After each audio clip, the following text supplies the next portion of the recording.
The moment I walked into the courtroom, my mother laughed under her breath, quiet but cruel, like she'd waited her whole life for this. My father just shook his head, already ashamed to call me his daughter. Anastasia Crowell. That's the name they once taught people to whisper about. A disappointment. A disgrace. I used to believe them. I let their words bury me alive. But not today. Because today, they were about to learn exactly what their forgotten daughter had become. The courtroom smelled of cold marble and paper, sterile, judgmental. My heels struck the floor in a steady rhythm that didn't match the chaos pulsing in my veins. On the front bench, my mother pressed her lips together to hide a laugh that slipped out anyway. Thin and cutting. My father exhaled through his nose, slow and disappointed, like he'd already accepted the shame of being seen with me again. The judge froze mid-motion, his gavel suspended in the air. His eyes widened for half a breath before he leaned toward the clerk. I didn't need to hear him whisper, but I did. Dear God. Is that her? The words moved through the room like static. Heads turned, conversations stopped. For a moment, every sound evaporated except the hum in my chest. I kept walking. Each step echoed off the walls, measured, deliberate. The folder in my hand felt heavier than it should have. 7 years' worth of silence wrapped in paper. I met my parents' eyes just long enough to watch certainty flicker behind their smug expressions. They thought they'd already won. When I reached the table, I laid the folder down gently, the sound sharp in the quiet. My mother shifted, her smile faltering. My father stared straight ahead. The judge still hadn't spoken. They believed I was here to defend myself. They couldn't see that they were the ones on trial. Light glinted off the metal edge of the desk, catching on the papers I'd spent half my life preparing. I let the silence stretch until it hurt. Then I lifted my chin, voice calm and steady. "Let's begin," I said. My mother stopped laughing. From the outside, we looked flawless, America's polished ideal of success. Raymond Crowell, my father, the silver-tongued patriarch of one of Oregon's largest real estate empires. Vivian, his elegant wife, adored at charity galas and photographed for her grace. And Elliot, their golden son, the heir who could do no wrong. Behind that glass facade, the truth had cracks no one dared to see. I once worked beside them, running the company when my father's health began to falter. Every number balanced, every report clean. I believed discipline and transparency could save a legacy built on pride. They called it coldness. In 2014, when the housing market crashed, I spent everything I had, nearly $400,000, to keep Crowell Estates afloat and to make sure the employees got their paychecks. I thought saving them meant saving us. I was wrong. 3 months later, when profits returned and the company steadied, my position was terminated. The official reason, manipulation of financial records. The real reason, I'd become inconvenient. That night, at dinner, the chandelier shimmered above the table like a spotlight on my humiliation. My mother sliced her steak delicately, her voice as soft as it was cruel. "You were born to care, not to command." I laughed then, quietly, because rage would have proven her right. That was the first time I felt the blood in my veins turn cold. I walked out with nothing but a file of financial statements and the certainty that someday they'd pay for the lie they built together. They thought I'd vanished, but I was just waiting for them to write their own verdict. 5 years later, in my small apartment overlooking Pearl District, a plain brown parcel waited at my door. No sender, no return address, just my name scrawled across the top.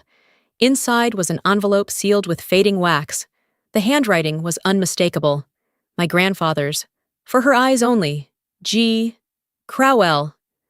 My fingers trembled as I unfolded the papers inside. Each page bore his signature, each line clear. Every asset, property, and share was left to me, not Elliot, me. For a long time, I couldn't move. When my grandfather died, the will read in court named my brother as the sole heir. I'd believed it. I'd mourned the loss of his faith in me more than his death itself. But this This was the truth they'd buried. My phone rang, sharp and sudden. "Is this Anastasia Crowell?" a gravelly voice asked. "My name's Caleb Finch. I used to work with your grandfather's lawyer." The words caught in my throat. "He disappeared," Caleb continued. 15 years ago, after refusing to change your grandfather's will. He thought the old man had hidden the real one somewhere. Maybe he trusted you to find it." My pulse hammered in my ears. The world around me seemed to tilt. This wasn't betrayal anymore. It was conspiracy. I slipped the will back into its envelope and wrote across it in steady ink. "Patience is power." Because for the first time, I understood. The Crowells hadn't just stolen from me. They'd committed a crime, and I was done pretending not to see it. Caleb met me at a quiet cafe by the Willamette River, the kind of place where no one lingered long enough to notice two strangers trading secrets. He slid a small, scratched USB drive across the table. "This came from the archive boxes at Gerald and Pine," he said. "Found it in a stack marked for shredding." When I plugged it in, a tremor of static filled the speakers, followed by the frail, trembling voice of an old man. "Raymond and Vivian Crowell forced me to change the air. I was scared of them, but I kept the original until I could give it to Anastasia." The cafe noise vanished around me. The lawyer had known I would come back one day. The truth had been waiting for me all along. Caleb turned his laptop toward me, pulling up a scanned will. "The signature looks real," he said. "That's because it is. They lifted your grandfather's signature from a 1997 document. It's an old copy pasted onto the fake will." I studied the ink strokes, shaky but familiar. They hadn't forged his name. They'd recycled his honesty. Rage flared, then froze into clarity. You can fake a signature, I thought, but not integrity, back home. I dug through an old cabinet and found bank statements from the 1990s. One line stood out. Account holder, Gerald Crowell and Anastasia Crowell. But when I searched the bank's digital records, my name was gone, erased clean. "Someone with power did that," Caleb muttered. I took screenshots, stored them in an encrypted drive, and looked up at him. "So what now?" he asked. "Now," I said, "we do this right. No noise, no blood, just the truth, cold and clean." My coffee sat untouched, gone icy by the time we left. 3 weeks later, Caleb and I drove south to Salem. The air smelled of rain and old wood when we entered the nursing home. Mrs. Henley, my grandfather's former housekeeper, sat wrapped in a blanket, her hands trembling, but her eyes sharp as glass. I showed her a faded photograph she'd mailed me years ago. Her voice wavered but didn't break. "Mr. Gerald signed the will in his study upstairs. I was there. I took a picture. Your mother stood right behind him." She reached into a drawer and pulled out a heavy album, its corners worn. On the last page was the proof I didn't know I'd been chasing: my grandfather, pen in hand, the lawyer beside him, and my mother, Vivian, staring straight into the camera. I couldn't breathe. "Would you testify, if needed?" "If the court asks," she said softly. "But child, they destroyed every original. This is all I have left." On the drive back, the sky turned steel gray. Caleb's voice was barely a whisper. "If she still has that photo, they'll come for her." He was right. When I opened my apartment door that night, drawers were overturned, my computer smashed. Everything was gone, except a single sheet of paper lying on my desk. Legacy isn't given, it's built. I stood there, staring at the handwriting under the flickering light. It was my grandfather's phrase, the one he used whenever I doubted myself. Maybe whoever left it hadn't come to threaten me, but to remind me what I was fighting for. I sat down, exhaustion heavy but steady resolve rising in its place. They thought I was fragile because I stayed silent. What they never understood was that silence isn't weakness, it's timing.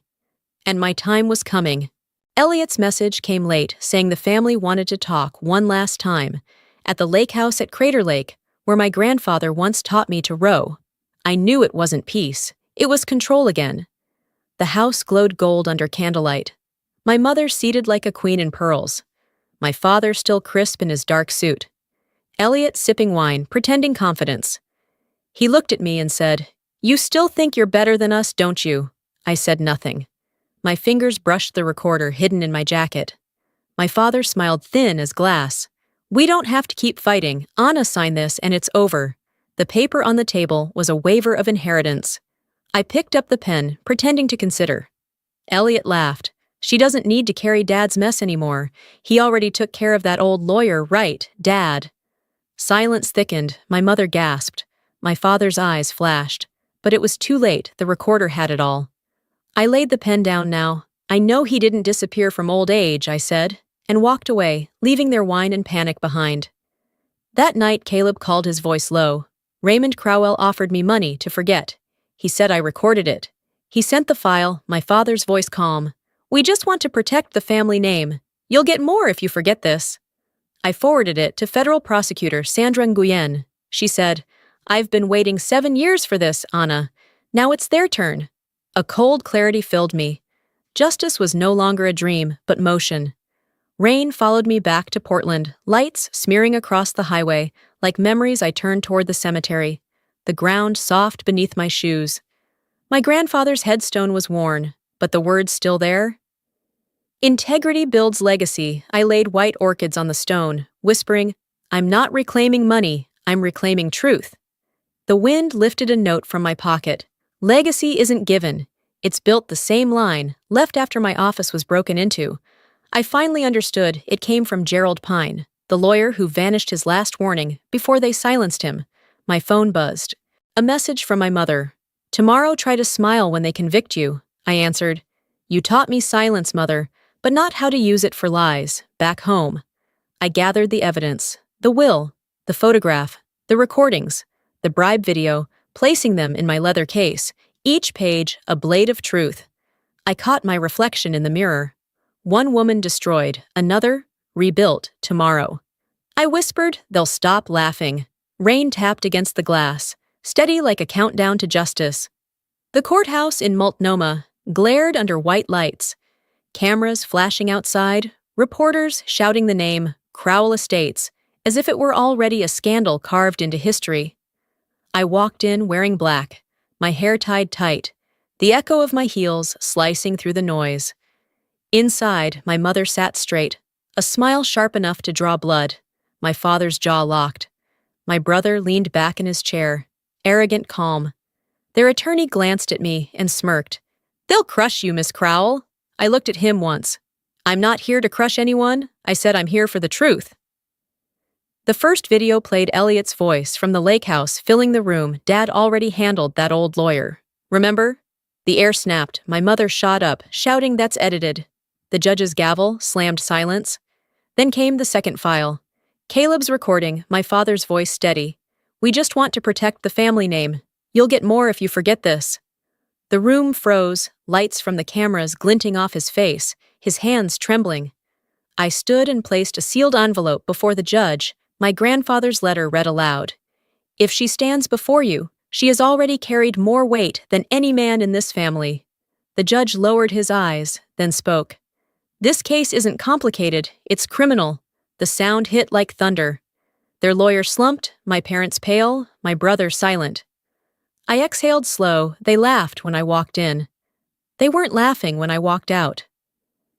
The trial stretched deep into the afternoon, the courtroom heavy with the weight of hours and the hum of whispered tension. Sunlight slipped through the high windows, painting gold streaks across the wooden table where the last papers lay. The air was so still, it seemed afraid to move. Judge Mitchell's voice finally broke the silence, steady calm, final. The court recognizes the original will of Ms. Anastasia Crowell. Crowell Estates and all related holdings are to be returned to her. The defendants, Raymond Vivian and Elliot Crowell, are to be referred to the federal prosecutor on charges of forgery and obstruction of justice. The room erupted. Flashes flickered. Reporters shouted questions, their words blurring into white noise. My mother's sob cracked the air. My father stared down his shoulders, caving under the weight of his own silence. Elliot leaned forward, his face pale, his whisper barely audible. "You won, Anna, but we lost everything." I turned to him, my voice quiet. I didn't take anything, I just gave back what they destroyed. The gavel struck one final time, a sound more like release than judgment. I gathered my files slowly, the same ones they once tried to erase the ones that outlasted their pride. Judge Mitchell descended from the bench. His face softened as he stopped beside me, placing a hand on my shoulder. "Your grandfather would be proud," he said. I met his gaze, calm, steady, he already is. For a heartbeat, the years folded the first day I'd walked into his courtroom. The trembling in his hand now made sense. He'd known my grandfather. He'd known what kind of man he was, and what kind of storm I'd walked through to stand here. The circle had closed. Outside the corridor blazed with camera lights. Reporters pressed forward, calling my name Miss Crowell. How does it feel to finally get revenge? I paused just long enough to meet their eyes. "Justice doesn't shout," I said, then turned away. The doors swung open behind me, closing with a muted thud. The noise inside faded, replaced by the quiet hum of the city. The late afternoon light streamed through the glass, like a ribbon of mercy cutting across the floor. It reminded me of the lake, the shimmer of sun on water, the day my grandfather told me that truth never sinks. As I stepped outside, the air tasted clean. The courthouse behind me no longer looked like a place of judgment, but of clarity. Each flash from the cameras caught a glint of light on the silver handle of the gavel left behind inside, transforming it from a weapon into a symbol of release. I didn't smile. I didn't raise my hands. I simply walked forward, letting the wind lift the edge of my hair. The world finally quiet. And in that quiet, I felt something I hadn't felt in years. Peace, not triumph. Peace. The light followed me down the steps, warm and unyielding, like the truth itself. I drove back to the lake house at Crater Lake as the day folded into dusk, the same place where it all began. The air was sharp and still, the water smooth as glass, reflecting a sky streaked in pale gold. I sat at the edge of the wooden dock, the boards creaking softly beneath me, and pulled the old letter from my pocket, the one my grandfather had written long before I understood its weight. I flicked open the silver lighter, the flame catching the fading light, and watched the paper curl and blacken. The firelight trembled against my face before I released it to the wind. The ashes scattered across the lake carried away into silence. They laughed when I walked in, but I walked out free. A year later, I opened the Crowell Foundation for Integrity and Governance, dedicated to defending those wrongly accused in public service. I didn't do it for glory. I did it because justice without compassion becomes cruelty. The press called my story the quiet verdict, and I let them. It fit what it was, a truth that didn't need to shout. During one interview, the host leaned forward, asking, "Do you forgive them?" I smiled. Not for the camera, but for myself. "Forgiveness isn't letting them go," I said. "It's letting myself live." Now I teach at the Portland School of Law in the same city where my family once ruled the skyline. In my classroom, chalk dust clings to my fingers as I write 2 lines across the board. Integrity builds legacy. Legacy isn't given, it's built. The students watch quietly, not knowing the words, once came from a man who believed in me when no one else did. Light streams through the tall windows, catching the chalk lines, turning them to silver. The glow is the same as the one that filtered through the courtroom that day. Steady, honest, unblinking. I pause for a moment, breathing in the sound of the wind moving across the trees outside, carrying the faint echo of water against the dock. When class ends, I stay behind, watching the last of the sunlight drift across the floor.